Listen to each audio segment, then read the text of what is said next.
Are you fearful or forward moving? Welcome to Badass Warrior Woman. This is a series from Dare to be a Badass, and today's story is about the Wise Woman of Abel. You can find this story in 2 Samuel 20:14 through 22. Let's get started. There were sounds of war. Now, this time David was king, but Sheba had led a rebellion against him. In fact, Sheba had turned the Israelites against David, an entire army. Now, David went to his loyal followers, his leaders of war, and said, hey, Sheba is going to cause more trouble than Absalom, who was considered the worst of the worst, more trouble than Absalom did. I need you to gather the troops together and go kill him. So off they went. They tracked Sheba to the peaceful town of Abel, where he had hid himself. He was so well buried that the soldiers couldn't get in to get him. This was a very, very peaceful town. The people had existed for some time without any wars and without causing any problems with anyone else. So what the soldiers decided to do was, since they couldn't get in the doors, that they were going to build ladders and climb up over the wall.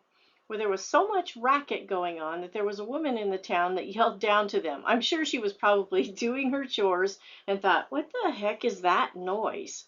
She climbed the walls, leaned over the sides and said, hey, what are you guys doing?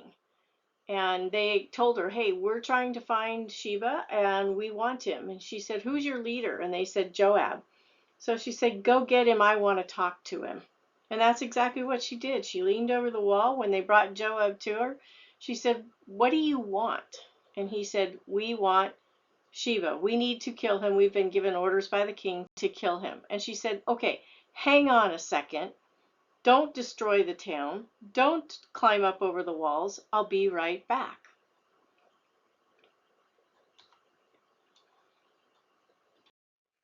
And right back she was. She went to the town and she said to them, hey, here's what's going on. They're not going to stop until they get this guy. Where is he? So the town dug through, looking at everything in under rocks and doghouses and rooftops and everything else, and they found him. And they cut off Sheba's head. They gave it to the woman of Abel, and she climbed back over the walls, held it up by his hair, and threw it over the wall to Joab and said, is this good enough? And he said, good enough. And the war was over. She saved the town and everyone in it. Now, what can we learn from what she did to head off trouble? Sorry, pun on the words there, but I couldn't resist. Heading off trouble. All right, fear could have gripped her. Instead, what she did was she confronted the problem. Then she got busy working on the solution.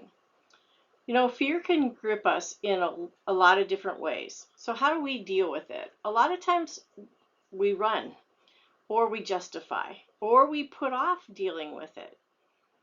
Should we maybe confront it, look for the root and the solution? So today let's talk about 5 ways to deal with fear. These things are things you can do absolutely immediately. Number 1, just be still. Just sit with the fear. Analyze it without emotions, because fear, the emotion of fear can keep us from doing anything. It can keep us frozen and inactive. So let's try and sit still and figure out what the real problem is. Next, face your fear. Don't run. Don't put it off. It only gets worse if you put it off. But try and track the root of the fear. Where is it coming from? Why is it fearful? Also, I tried something that really works well. Write it down. Sometimes seeing it in black and white really clarifies a solution for you. And you know what? Sometimes I've found when I write it down, it doesn't seem quite as scary as it was when I originally had it bouncing around inside my head. Next, pay attention to the lesson that fear has for you. Fear could teach us lots of things. Some of those lessons are very, very good, and we don't want to pass up on them. So we need to start seeing fear as a hero rather than something to be so scared of, or something to deny, or something to try and stay away from. Once we have identified the fear and we know what it is that's causing us to be fearful, then we can plan a solution. And then one thing that I think is really valuable is once you have done that, applaud your courage. It takes courage to stare down a fear that's going on.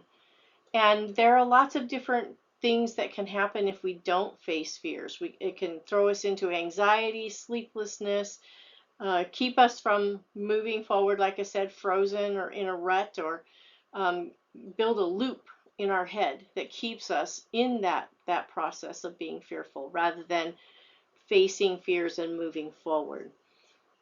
I want to encourage you to face your fears, to try one of these techniques, try all of these techniques, and do whatever you have to do to release fear in your life, because it's going to be destructive.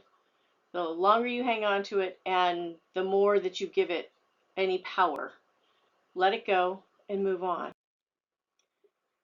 DareToBeABadass.com is our website. You can actually find us on Facebook, Twitter, the website, YouTube. You may be looking at that from here, Instagram as well, and you can subscribe to our newsletter. We believe that every woman has a warrior inside of them, whether that is to be serving with gifts of mercy, or whether that is to be running down the front of the pack, or like the wise woman of Abel, being brave enough to take somebody's head off and throw it over a wall to end a war and protect and save the city behind her. I encourage you, come take a look at our website and take a look at yourself. We want to be a part of your success of becoming the warrior within. Aloha.